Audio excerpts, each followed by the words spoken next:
नमस्कार, मैं हूं तुषार और आप देख रहे हैं खबर 100। आइए रुख करते हैं आज की खबरों की ओर, पर उससे पहले एक नजर आज की हेडलाइंस पर। ट्विटर ने अमेरिका में 70,000 से ज्यादा अकाउंट किए निलंबित। कैपिटल हिंसा से जुड़ा कंटेंट कर रहे थे शेयर। बर्ड फ्लू का बढ़ता कहर, महाराष्ट्र में परभणी में 8 से 10,000 पक्षियों को मारकर दफनाने का निर्णय। रेलवे भर्ती बोर्ड ने परीक्षाएं शुरू की, उम्मीदवारों के लिए पर्याप्त सुविधाएं। पूर्वी लद्दाख में भीषण ठंड से चीन का छूटा पसीना, एलएसी से हटाए 10,000 सैनिक।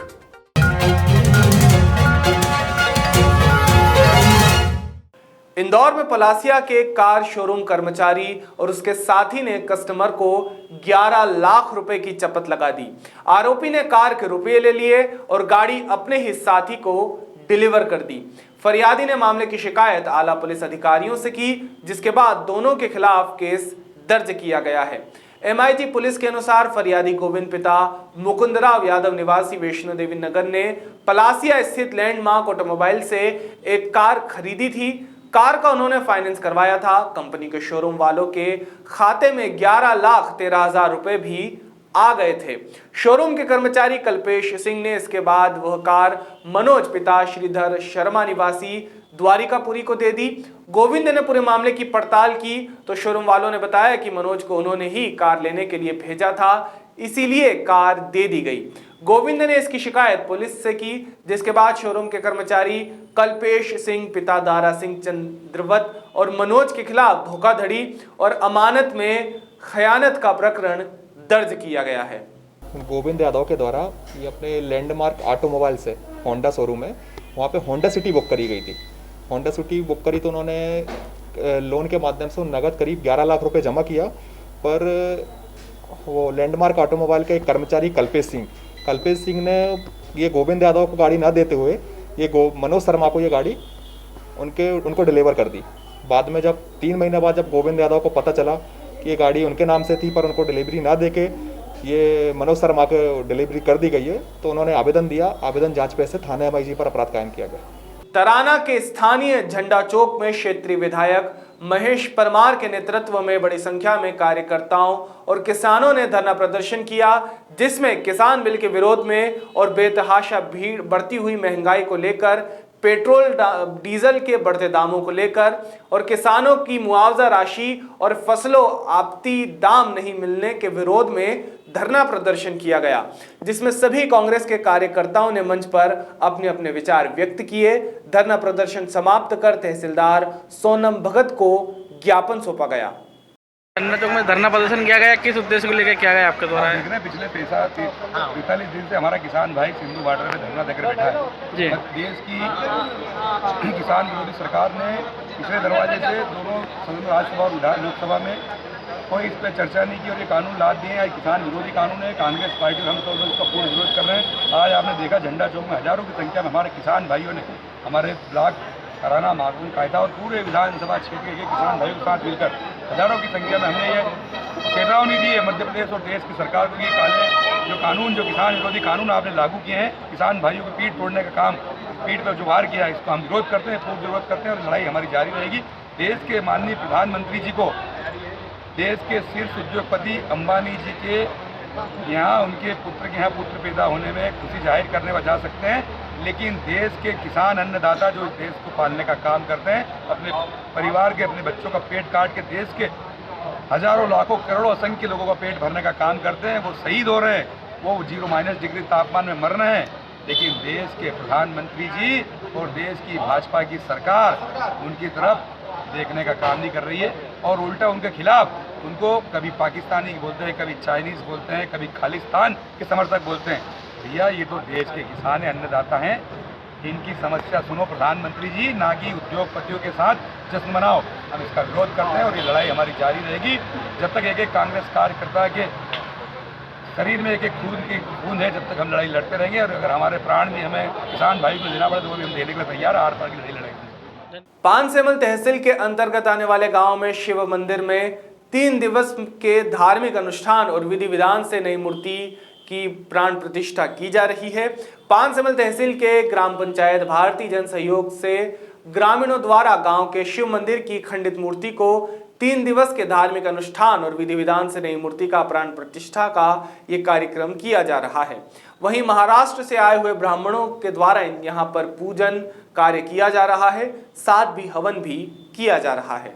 यहाँ पे 3 दिवसीय ग्राम भातकी में प्राण प्रतिष्ठा का महोत्सव आयोजित किया हुआ है। हाँ, शिव परिवार की प्राण प्रतिष्ठा थी। यहाँ पर गणेश जी की मूर्ति, यहाँ पे जो जल देवता है उनकी मूर्ति, शिव जी की मूर्ति, शिव जी के साथ में नंदिकेश्वर की मूर्ति और कच्छ नारायण भगवान की प्राण प्रतिष्ठा यहाँ पर की गई है। आप कहाँ से आए? हम महाराष्ट्र से है, तलोदा हमारा गांव है। मेरा नाम राकेश अग्निहोत्री है। उसको हटाकर नहीं लगाई जा रही है क्या? हाँ, पुरानी मूर्ति थी, बहुत ही खंडित हुई थी और दुरावस्था के कारण नया कुछ प्रतिष्ठापना की जाए ऐसा सुझाया गया। इस वजह से यहाँ पे बकवान करके गांव है एमपी में, वहाँ से नर्मदेश्वर महादेव की मूर्ति यहाँ पर लाई गई और उसकी प्रतिष्ठा 3 दिन का महोत्सव रखकर यहाँ पर करी जा रही है। ये सभी ग्रामीणों के जन सहयोग से हो रहा है? हाँ, जन सहयोग से ही हो रहा है। सभी के हित में ही सब लोगों ने चंदा इकट्ठे करके सब ग्राम घातकी के जो लोग हैं उन्होंने यह कार्यक्रम आयोजित किया है और यह मंदिर का निर्माण भी किया है। और हमारे यहाँ ग्राम भातकी में पुराने शिव जी की मूर्ति खंडित होने के कारण सब ग्रामवासियों के सहयोग से नई मूर्ति की प्राण प्रतिष्ठा समारोह यह रखा गया है। यह कार्यक्रम लगभग 3 दिवसीय था। इसका आज समापन है और विशाल भंडारे का आयोजन है। लगभग 3000 लोगों का भंडारा यहाँ पे होने वाला है और सभी ग्रामवासी इस कार्यक्रम को लेके बहुत ही उत्साहित है और गांव की प्रगति के लिए यह एक अच्छा आयोजन है। पानसेमल जनपद पंचायत के अंतर्गत आने वाले ग्राम भारतीय में शासन के निर्देशानुसार सोमवार को पंचायत भवन में गांव के सचिव भरत चौहान, सहायक सचिव कपिल देसले और वहां के पटवारी मोहन ठाकुर उपस्थित रहे। ग्राम पंचायत के सहायक सचिव ने बताया कि उनके द्वारा अभी तक पेंशन के 3 मामले निपटाए जा चुके हैं।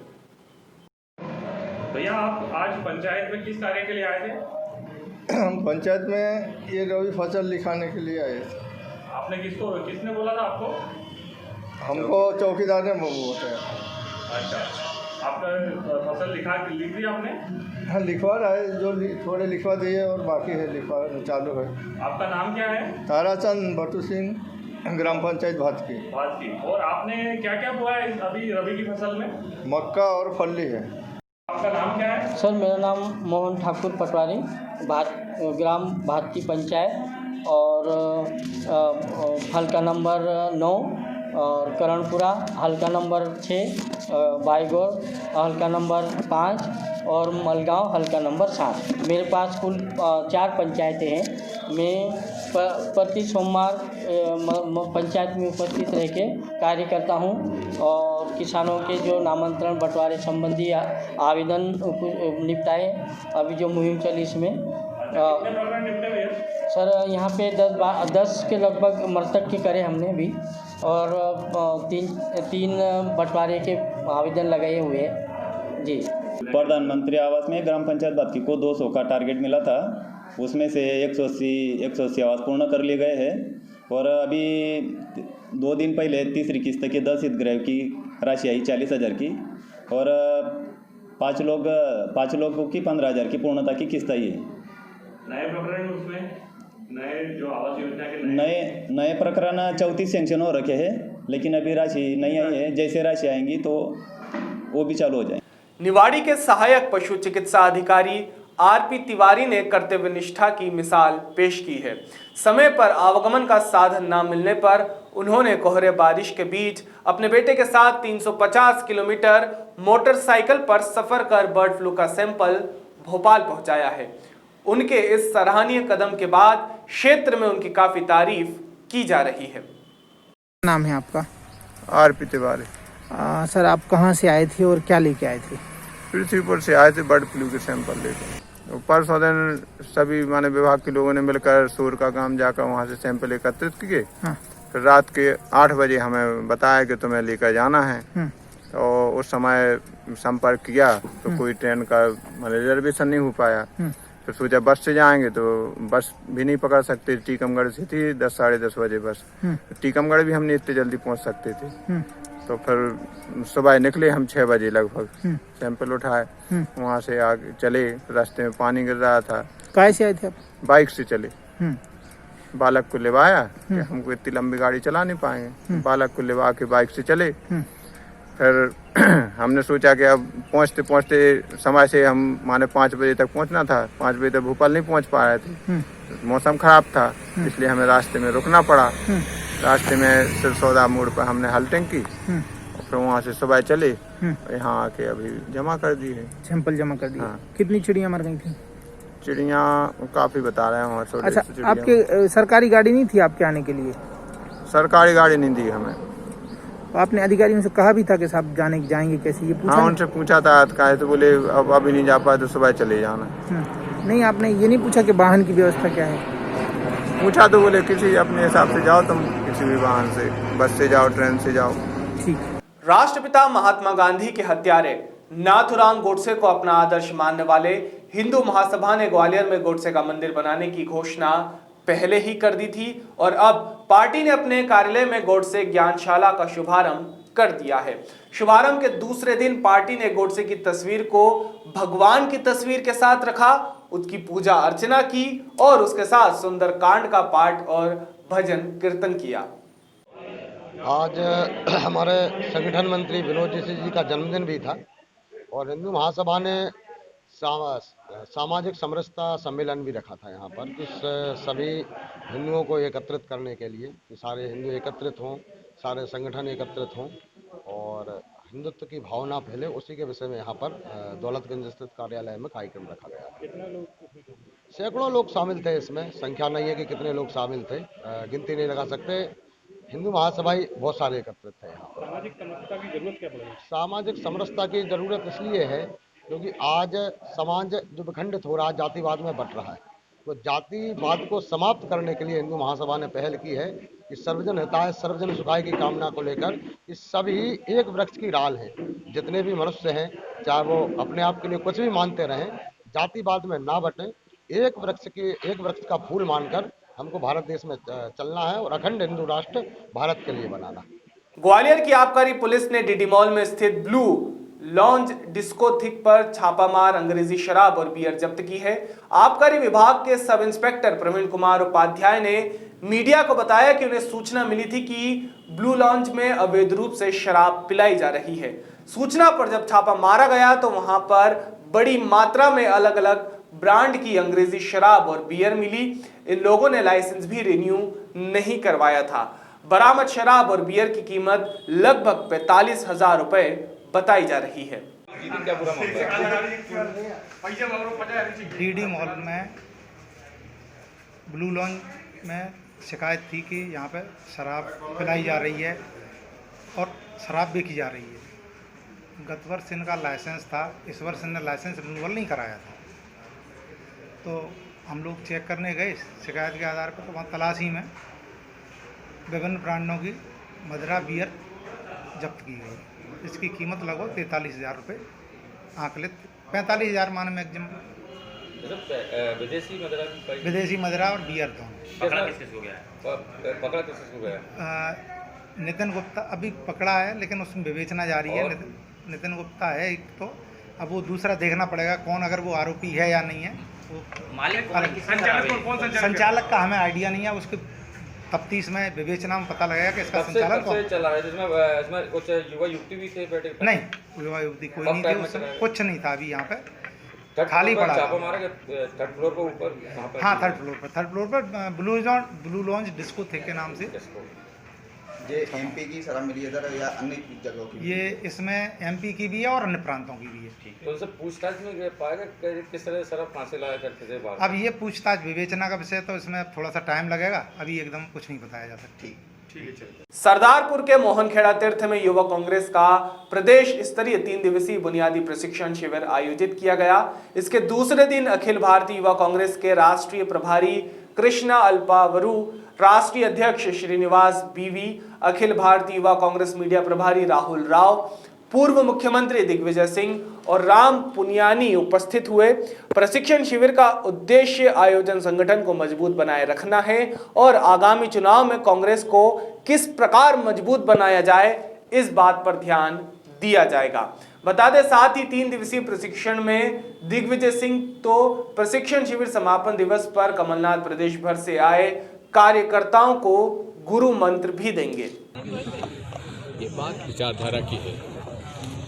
भारतीय जनता पार्टी पूंजीवादी व्यवस्था की पोषक है। कांग्रेस पार्टी समाजवादी पार्टी के पोषक है। समाजवादी और पूंजीवाद में क्या फ़र्क होता है? पूंजीवादी व्यवस्था वो होती है जिसमें कि पूंजीवाद को बढ़ावा देने के लिए कानून बनाए जाते हैं, नियम बनाए जाते हैं, नीति बनाई जाती है। और समाजवादी के अंदर गरीब के लिए, आम आदमी के लिए, मजदूर के लिए, किसान के लिए ये नीतियाँ बनाई जाती हैं। आप देखेंगे कि आज़ादी से लेकर आज तक सबसे पहले पंडित जवाहरलाल नेहरू ने उस व्यक्ति को अधिकार दिया जो जमींदार और जागीरदार के खेत पर अपना मेहनत करता है। उस कानून के अंतर्गत उनको मालिकाना हक मिल गया। बैंकों का राष्ट्रीयकरण किया। अभी एसेंशियल कमोडिटीज एक्ट जमाखोरी और कालाबाजारी के लिए लाए 1955। लाल बहादुर शास्त्री जी ने मिनिमम सपोर्ट प्राइस ऑपरेशन शुरू किया, जिसको आगे बढ़ाया इंदिरा जी ने। तो इंदिरा जी ने माइंस का नेशनलाइजेशन किया, बैंकों का राष्ट्रीयकरण किया, जिसकी वजह से आम लोगों के रास्ते, बैंकों के रास्ते खुल गए। अब आज जो नीतियाँ बन रही हैं पूरे तरीके से बड़े बड़े पूंजीपतियों के हित में बन रही। तो लड़ाई पूंजीवाद और समाजवाद की है। निजी कंपनियों को हमारी जो कमाने वाली पब्लिक सेक्टर यूनिट्स हैं उनको सस्ते भाव में बेचा जा रहा है। एनसीएलटी के माध्यम से 6-6, 10-10 हज़ार करोड़ की कंपनियां जो हैं 1/4 मूल्य में बिक रही हैं। तो पूरी तरीके से पूंजीवादी व्यवस्था पूरी तरह से हावी है। और ये किसान विरोधी कानून जो है पूंजीवाद को कृषि उत्पादन के क्षेत्र में उनके मार्केट जो कि 15 लाख से 18 लाख करोड़ का मार्केट है उसमें प्रवेश देने के लिए कानून बनाया गया। सुप्रीम कोर्ट ने स्टे देने की बात कही, केंद्र और सुप्रीम कोर्ट दोनों आमने सामने हो गए किसान ऐसा नहीं है। उन्होंने ये कहा है कि हम लोग कानून की लीगलिटी पे हम लोग बात नहीं है, लेकिन हम ये कहेंगे कि इस चर्चा के माध्यम से हल किया जाना चाहिए और इसको निर्णय ले लें, एक ऑर्डिनेंस निकाल दें कि अगले जब तक हम अगले तारीख तक उसका नोटिफाई हम नहीं करते हैं तब तक इस कानून का पालन न किया जाए। और उसके बाद जॉइंट पार्लियामेंट्री कमेटी बना दें, जितने सुझाव आए हैं वो लेके और वापस कानून ले आए तो मसला सुलझ जाएगा। यही तो सुप्रीम कोर्ट कह रही है। और नमन करता हूँ। आज ट्रेनिंग शिविर में हम लोग ने ट्रेनिंग में आए थे। ट्रेनिंग ख़त्म होते हमने युवा कांग्रेस की तरफ से एक नया कार्यक्रम हमने लागू किया है देश पर। इस देश का अन्नदाता के साथ किस तरीके से व्यवहार इन लोग ने, ये सरकार गुंगे बेरे निकम में सरकार ने किया है, जो सबसे ज़्यादा जो आज़ादी के बाद कोई बड़ी लेवल पे जो आंदोलन हुआ है ये किसान आंदोलन है। इस काला कानून वापस लेने के लिए उनका मांग है। उस मांग को वापस बार बार तारीख के ऊपर तारीख, इसके अलावा उसमें कोई हल नहीं निकल पा रहा है इस सरकार का। तो बट भारतीय युवा कांग्रेस ने 70 लोग जो दम तोड़ चुका है, किसान शहीद हो चुका है, उनके लिए जो देश पर सभी जिला से हमने मिट्टी इकट्ठा करेंगे। एक मुट्ठी मिट्टी शहीदों के नाम पे कार्यक्रम में हम पूरा दिल्ली लेके जाएंगे। जो किस राज्य से जो मिट्टी आया है उसी मिट्टी पे नक्शा बनाएंगे और नक्शा बना के इस सरकार को जगाने का काम करेंगे। इस देश का अन्नदाता के साथ आप किस तरीके से खेल कर रहे हैं वो कोई उस बात को हर वर्ग हर समाज का लोग इस केंद्र सरकार के खिलाफ आवाज़ उठाए, बट सरकार उसको सुनने को तैयार नहीं है। आदरणीय हमारा नेता राहुल गांधी जी भी एक बात बोले थे, इस देश का अन्नदाता असली हिंदुस्तान है। जो असली हिंदुस्तान के साथ किस तरीके से व्यवहार किया, देश का रीढ़ की हड्डी किसान है। आप जानते हैं किस तरीके से व्यवहार किया। जब तक काला कानून नहीं लेगा तब तक हम लोग किसान के साथ समर्थन में हैं। और ये मिट्टी श्रीनिवास जी, अभी सुप्रीम कोर्ट ने स्टे दे दिया, केंद्र और सुप्रीम कोर्ट आमने सामने आ गए, थोड़ी देर पहले का डिसीजन आया, उस पर क्या कहेंगे आप? देखिए, कोर्ट का जो भी हमने कॉन्स्टिट्यूशन को बिलीव करने वाले लोग हैं उन लोग के जैसा नहीं है। जो जल्दी से जल्दी वो कमेटी बिठाना है, कमेटी इनको करना है। जल्दी से जल्दी कमेटी बिठा के इस काला कानून को वापस लेना चाहिए। जो ये कानून किसके लिए बनाया, कैसे बनाया, हम सब कुछ सोचने का है। जो कोविड के समय में सारी विपक्ष इसका विरोध में था, उनका खुद का एनडीए का पार्टी लोग विरोध में था, तब भी 2 लोग के लिए ये कानून लाया है। और राज्यसभा जब भी विरोध होता है लोकसभा में, जो राज्यसभा में वोटिंग होना चाहिए पास होने के पहले विरोध होता है, बिना वोटिंग इन लोग ने कानून पास कर लिया 4 दीवार के अंदर 2 लोग के नाम पे। बट ये कानून पूरा देश, ये लड़ाई पूरा देश का लड़ाई है। ये लोग ने अन्नदाता को भी क्या क्या नाम गुंडा बोल दिया, किसी ने तो खालिस्तान बोल दिया। और इनका मंत्री है जो कृषि मंत्री, उनके में एक बात, आप पत्रकार आप साथी ने 4 दिन पहले किसी आंदोलन के बारे में पूछ रहे हैं। हमारे राष्ट्रीय अध्यक्ष BV श्रीनिवास जी और हमारे राष्ट्रीय यूथ कांग्रेस प्रभारी कृष्णा अलावारू जी आज हमारे बीच में हैं। और आज जो जोश पूरे कार्यकर्ताओं में भरा गया है, जो यूथ कांग्रेस के कार्यकर्ताओं में, ये 3 दिवसीय शिविर जो हमने मोहनखेड़ा में आयोजित करा है, वो अपने आप में बहुत बड़ी बात है। और जो बहुत लंबे समय से एक ट्रेनिंग प्रोग्राम जो यूथ कांग्रेस का नहीं हो पाया था, श्री श्रीनिवास जी के नेतृत्व में, कृष्णा जी के नेतृत्व में आज हमने आयोजित करा है। ठीक है। शामगढ़ तहसील के पिछला गांव में शाम के समय बाइक सवार को डंपर ने टक्कर मार दी, जिसमें पीछे बैठी महिला डंपर के अगले पहिए के सामने गिरने के कारण उसका सिर कुचल गया और मौके पर दर्दनाक मौत हो गई। घटना के बाद 1 घंटे तक शव सड़क पर पड़ा रहा। पुलिस ने मौके पर पहुंचकर शव को समेटा, लेकिन ग्रामीण और परिजनों ने हंगामा खड़ा कर दिया। सुरक्षा व्यवस्था में डंपर को थाने ले जाया गया। पुलिस ने ड्राइवर को गिरफ्तार कर केस दर्ज कर लिया है। मौके पर पहुंची पुलिस ने तत्काल ड्राइवर को हिरासत में लिया। महिला के शव को देख ग्रामीण और परिजन आक्रोशित हो गए। डंपर को आग लगाने की कोशिश की जाने लगी। इस पर पुलिस ने फायर ब्रिगेड बुला ली। महिला के शव को एम्बुलेंस की मदद से शामगढ़ शासकीय अस्पताल पहुंचाया गया। घटनास्थल पर पुलिस बल तैनात रहा। देर रात ग्रामीणों को समझाने के बाद पुलिस डंपर को थाने लेकर आई। शामगढ़ थाने के ASI SR तिवारी ने बताया कि महिला के शव का पंचनामा बनाकर अस्पताल भेजा गया है और पोस्टमार्टम के बाद शव को परिजनों के सुपुर्द किया गया। कल चौकी क्षेत्र के गांव पिछला में एक डंपर और बाइक का एक्सीडेंट हुआ था। उसमें एक महिला सोहनबाई पिता पति मांगू सिंह निवासी रामखेड़ी की मौके पर मृत्यु हो गई थी। कैसे हुआ था ये पूरा? उसमें ग्रामीण जनों का और मौके के चश्मदर्शियों का कहना था कि डंपर आ रहा था बसई तरफ से, जो कि बाइक सवार और दोनों को क्रॉस होने में कुछ किसी कारण से टक्कर हो गई, जिसमें महिला जो बाइक पर बैठी थी वो डंपर के सामने गिरी और डंपर उसके ऊपर चढ़ गया। उससे ग्रामीण भी काफ़ी आक्रोशित हो गए थे। मौके पे काफ़ी लोग इकट्ठा होकर आक्रोशित थे। बाद में पुलिस मौके पे पहुंची, लोगों को समझाया और प्रकरण दर्ज कर आरोपी को अरेस्ट किया गया है और सारी कार्रवाई वहाँ पे की गई है। डंपर किसका था, कुछ पता चला? डंपर ये रोड कंस्ट्रक्शन का काम चल रहा है अभी, मेलखेड़ा से साठखेड़ा देथली वाला, उस कंस्ट्रक्शन कंपनी का डंपर था, जो कि गिट्टी बसई तरफ से गिट्टी लाकर वहाँ रोड पर डालने का काम कर रहा था। शामगढ़ तहसील की चंदवासा चौकी में मध्य प्रदेश के मुख्यमंत्री शिवराज सिंह चौहान के नारी सम्मान का लाइव प्रसारण आयोजित किया गया।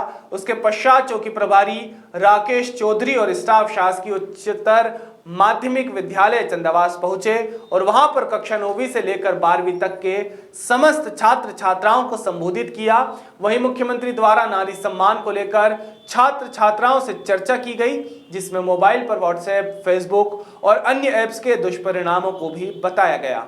वहीं स्कूल में एक शिकायत पेटी लगाने की बात कही गई। वहीं छात्र छात्राओं को कहा गया कि आप किसी भी गांव से स्कूल आ रहे हैं और आसपास कोई भी असामाजिक तत्व अगर आपके साथ गलत व्यवहार करे तो रास्ते में से तुरंत आप 100 नंबर पर डायल करें और हमें अवगत करवाएं। बिल्कुल भी ना घबराएं, 100 नंबर पर डायल करने पर आप तक मदद जल्द ही पहुंच जाएगी।